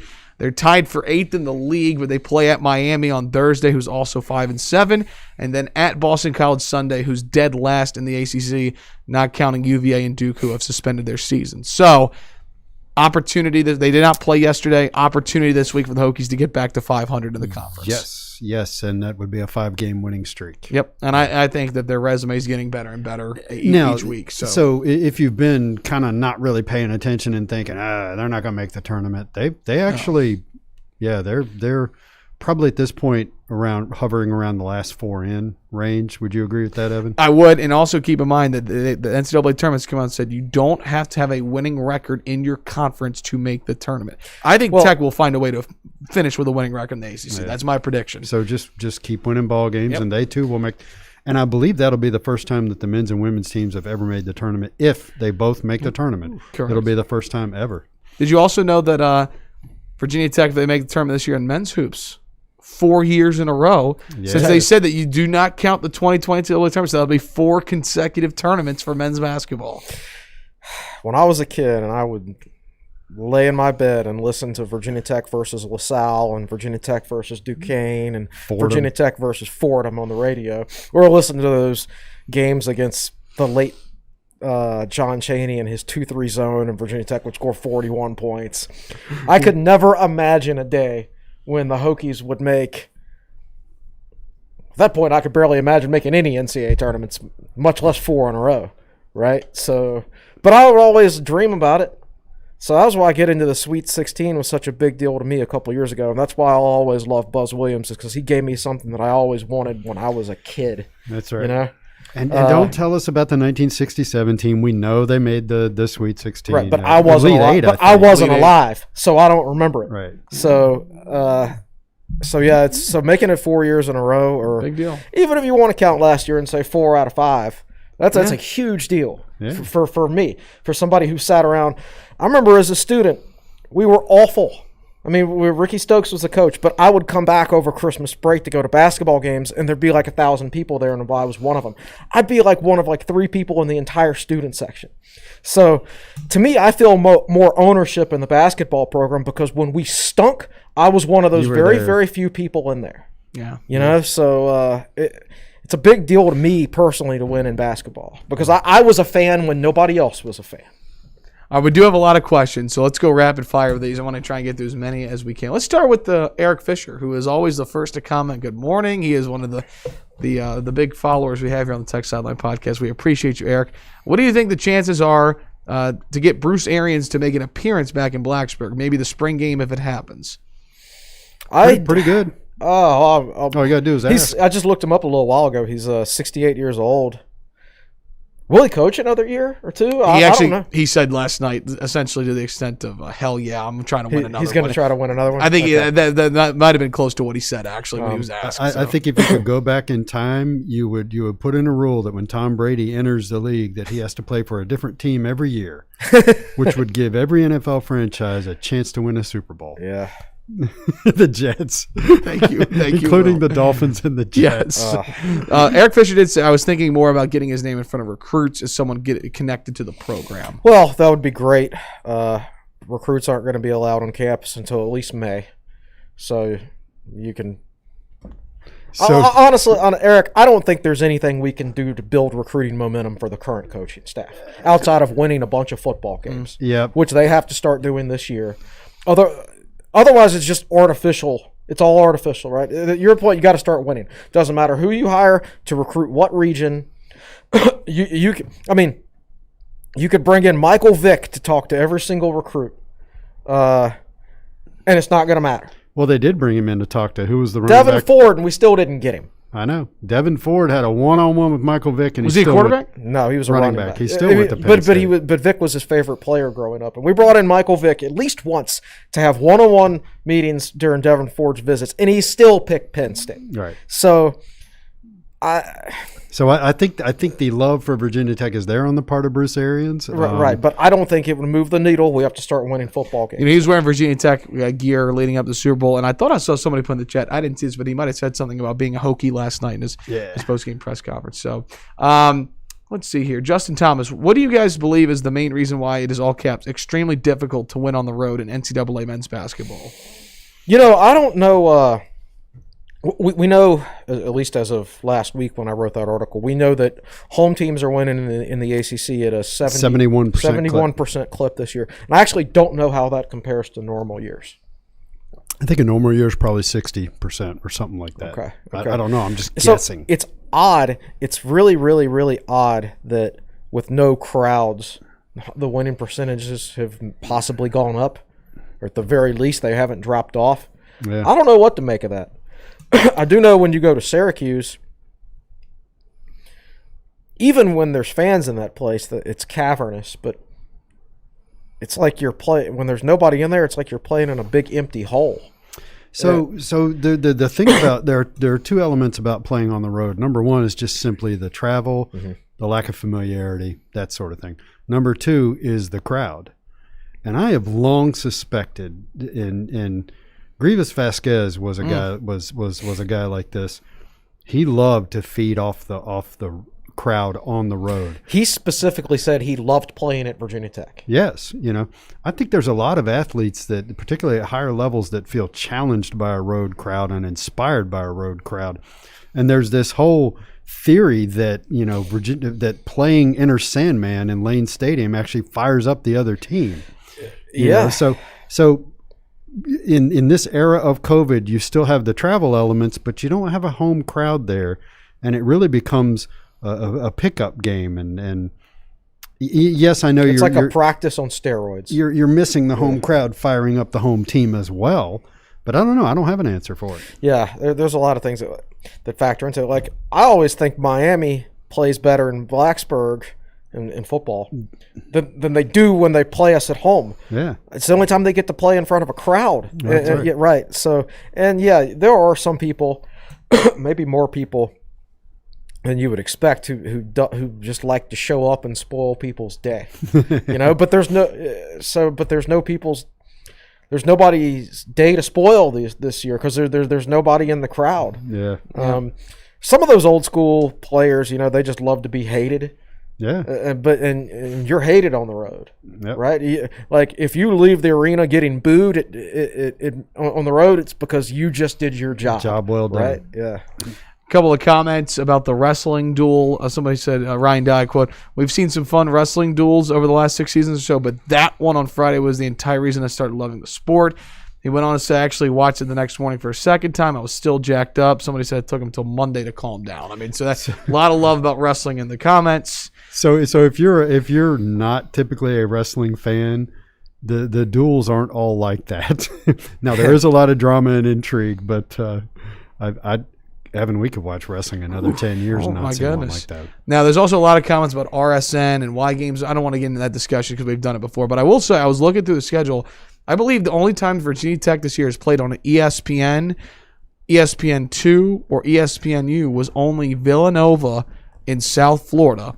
I'm 95% sure that it has been RSN or ACC Network every game since Penn State. I'm sorry, in Penn State. That was on you. So Penn State, USF, Villanova are the only games that weren't on ACC Network or RSN. You know, it's these Saturday noon games on ESPN and ESPN2. It's always either an ACC or a Big Ten game. And Tech was originally scheduled to play in a couple of those games, but they were dropped to the ACC Network for whatever reason. Yeah. And I'm going and looking at the ESPN schedules last week, and the noon game on ESPN is a Big Ten game, and the ESPN2 game is an ACC game. And Tech got bumped out of those slots for some reason. Even like Tech versus like Louisville got bumped out of that slot to the ACC Network, right? Yeah, they have I just think 10, 20 years from now, if somebody writes a book on the college sports landscape, I'll use the word you used with me in the office last week. ESPN is complicit in the rise of the SEC and the Big Ten by favoring them in everything. Yeah. And I can't say I blame ESPN because it's business. They have to make business. money. And the fact of the matter is those conferences are made up of big schools with huge fan bases, more people. A lot of money. And the ACC, there's a whole lot of private schools with very, very small alumni bases. And that's just a fact of the matter. So, yeah, that's all I have to say about that. A couple more comments about wrestling. Justin Thomas, how big was NC State's challenge of Hunter Bolin's locked hands that were ruled okay and not having it? The takedown at the end of the match, that was really important. I mean, that was a low scoring. I didn't have a good look at the locked hands. I know you probably saw the replay of it, but I did not think it was a takedown. I thought that was the correct call on the edge of the mat. I thought that was not a takedown. I thought it was the right call. I'm having trouble with it was on the edge of the mat, and it was after the locked hands. And I believe initially it was ruled a takedown, and then they conferenced and they overturned it. Yes, correct. Without looking at the monitor. So you can't lock your. No, right. Locked. It's a point. Right. Can you grab your wrist? See, actually, that's one wrestling rule that I knew, because I'd go in and help my friends sometimes wrestle in high school, like if they were a man down or something in practice. And you know what a full Nelson is, like the professional wrestling move, a full Nelson. But anyway, you lock your hands over the opponent's head. So I had one of my friends in the full Nelson one day because I didn't know how to wrestle. Right? he was like, you actually can't do that. I'm like, can't do what? You can't lock your hands together. What are you like kidding? that. I see this on TV all the time. Yeah, exactly. So that's actually one wrestling rule that I do know because of that. And Justin Thomas also points out Corbin Myers has beaten 4 straight ranked opponents. I think Corbin Myers. 133 is wide open in the country. I think anybody in that top 8 can win it, but I think Myers deserves to be ranked a little bit higher than number 8 I've in been 133. saying for at least 2 weeks now he's number 8 in the country, but he's wrestling at a top 4 level. He's a graduate student. He's coming off a medical hardship, and he is wrestling, I think, the best he's wrestled in his entire career. Yeah. Sam Latona is now 3-0 against Jacob Camacho. He beat him once last year unattached, once at open mat, and then the match on Saturday. So interesting. I didn't realize Latona was 2-0 going in. Even though Camacho was ranked 4th and Latona was 8th, that they had history. That's what you got to love about wrestling. Not so macho Camacho. Here's a football question from Billy Parvadum. He asks, when the college football playoff expands to 8, do you think it will lead to more parity in NCAA football, or do you think the 1 or 2 seed will still likely win, but it'll engage more fan bases? What can we do to increase parity? I think the 1 or 2 seed will continue to win, but I think it will engage other fan bases a little bit more. We are supposed to answer these questions in rapid fire fashion. You could actually talk about that for 5 or 10 minutes. Absolutely. Yep. Parity. We can get into recruiting. That's a whole other podcast. I do think that going to 8 in the college football playoff is a Band-Aid that will make things a little better. It's a Band-Aid. It won't help things long term. There is no fix. So let me get something out there. People are like, oh, you need to limit the number of support staff and how much money people can spend. Sure, put that rule in place and watch all these support staffs go and form their own private companies and perform the same functions and charge Alabama for the services they're already Or you just start like wrestling, like Southeast Regional Training Center, right? There is no fix here, folks. They're right. And even if you put even if you said there was a spending cap or something like that, then okay, so the person who donated the money for you to the program, who you used to buy all these support staff in the first place, well, you don't have those support staff anymore. They're their own private company. Well, then that person would just pay the bill for you, and instead of sending it through the school, right? It's just, you cannot legislate yourself into parity in college football. No, you just can't. And do it. so if you want to limit the number of support staff, what that means is Nick Saban will walk down the hall and he'll look at his 10 analysts who do nothing but cover recruiting, and he'll say, "I can't pay you guys anymore, so go start your own company. I can't employ you guys anymore. Right. So go start your own company, and I'll pay you to keep doing what you're doing." Right. You know, Right. and what a waste of time. Becky Miller, interesting comment. Joe Bamaseal went to Monacan High School, which is in Richmond. Mm-hmm. It's coached by Mike Young's roommate and teammate at Emory Henry, R.J. Spellberg. I didn't realize that. Yep. Interesting stat. Yep, that's exactly right, and that's why there's a certain level of trust, and that's why people have been talking about. We've even seen some people say, I've heard Bamaseal's already decided he's not coming back next year. I never believed that. The reason he's at Virginia Tech is because there's a lot of trust. There's a prior relationship there. So he certainly didn't play on Saturday like he was interested in leaving. If he was at a blue blood program, having been injured his sophomore year and senior year of high school, and he didn't hit the ground running right away, they'd be much quicker to get rid of him. Right. And replace him with somebody that, was ready for college ball. Just look at the guy's face. He looks like he's having a ball. I don't believe that transfer stuff. Yeah. We had some good questions in here, but we had some really good stats. And I'm going to end with this Hokie Chip, who love Chip, does a great job covering some softball on the boards, love his stuff. Yes, Chip has written up a softball preview, Chris, so remind me, we need to get that into. Okay, I'll put it on my day plan. Here's what we'll end with this in this near 2-hour-long awesome podcast. From a Sabre Post, ACC home winning percentage this season is 71%, Correct. which is 8.4% higher than the 10-year average prior to this year of 62.6%. Also from the Sabre Post, the highest home winning percentage in a previous full season over the last decade was 68.9% in 2017. And again, it's at 71% right now, 8.4% higher. So we get back to the home games and the scheduling. I mean, that's an interesting number right there. So I think things are so regimented these days with COVID. Like athletic departments are so regimented. You're tested 3 times a week. You find yourself doing the exact same thing every day. I mean, that's student athletes have to deal with that to a certain extent as it is. But these days there is literally no variation of your day. I mean, you do the exact same thing every day. I do the exact same thing every day. So I think when your life is so regimented, then when you do go on the road, it throws things out of whack for you a little bit. Here's a theory. Athletes are, during the era of COVID, for these reasons, are less distracted at home than they typically are. That's true. Typically, they're allowed to mingle with the student population, go to parties, be involved in all sorts of other things, and that's not happening right now. So maybe it's actually sharpening their focus at home. Right. That's a theory. Yeah, that's a good point. Really, you don't make that mistake of going to Tots the night before a game, right? Because Tots ain't open. Because you want to play basketball, right? You don't want to test positive. Those are really great, thoughtful posts, questions, stats. Thanks to everybody for chiming in and sticking with us. I know we ran a little bit long, but hey, when in an 8-day window, and you beat the number 2 team in the country in women's hoop, number 8 Virginia at home in men's hoops, and then knock off number 3 NC State in wrestling, and buzzer beater from Couture and J.C. Price. There's a lot to get through. There's a lot to talk about. Is this a record? We're coming up on it. It's 11:56. Yeah, we're going to be close. But quickly, techsideline.com. It's a great time to become a part of the family. $84.99 is annual price, $849 the monthly price.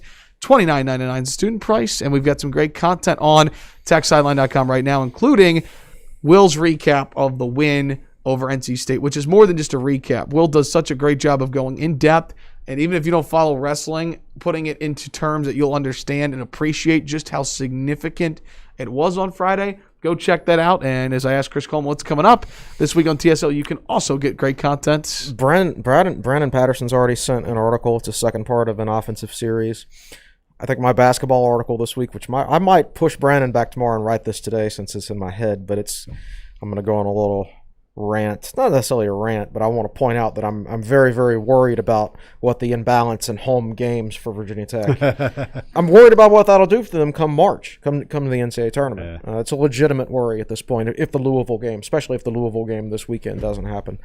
So that and everything else I think is going to be a normal week. Yeah, and so we've got a softball preview. And Evan, where do you put this softball team this year? Well, let me just tell you, they're preseason ranked 14th in the country. It's their highest ranking since 2008 when they were coming off of the Women's College World Series appearance. Keely Rochard's the best pitcher in the country. They return just about every single player from last year's team. I thought Coach DeMore did a great job getting some key pieces in the transfer portal. This is a really good offense, and I think the difference between last year's team and this year's team that finished like 22-2 before the season ended is that there is depth in the circle, and they don't just have to rely on Keely. She'll get the majority of the innings, and rightfully so. She's the best pitcher in the country, in my opinion. But they have great talent behind her in the circle, which is great. So softball gets started here mid-February. They've got some big-time opponents. They've got Florida State. They've got Clemson. They've got some big ones coming up to start the season. Chip says don't sleep on Kennesaw State. He said there. Yeah, that's where Coach DeMore came from. That's where they hired him from. So he was there for 2 years. And so, they want to be pushed. There's no question early in the year. So, but I think that they were preseason picked second in the conference. I'll go ahead and say I think there's a legitimate chance that they win the ACC this year and knock off Florida State. Nice. So that's softball preview. We got a lot to get through. Eric Fisher, how long before we get a 3-hour podcast? Not today, but maybe someday. Clark Rule and y'all should consider have an intermission in the middle. Clark says we should consider the All Questions podcast. We could certainly do that sometime. But next time you have Jeff Holland on, you'll get 3 hours. All right, before we get to 3 hours, let's go ahead and sign off. Everybody, thanks so much for joining us. A great podcast. As always, be sure to follow us on Twitter at Tech Sideline. He's on Twitter at Will Stewart TSL. He's on Twitter at Chris Coleman TSL. Thanks to everybody for the great questions. We'll be back next week to talk more about Virginia Tech athletics. All right, for our managing editor, Chris Coleman, our founder and general manager, Will Stewart, the best podcast producer in the land, Malcolm Stewart. I'm your podcast host, Evan Hughes. Thanks so long. Thanks so much for watching and listening to episode 166 of the Tech Sideline podcast, presented by Anytime Fitness, Campus Emporium, the Southeast Regional Training Center. Have a great week, Hokies.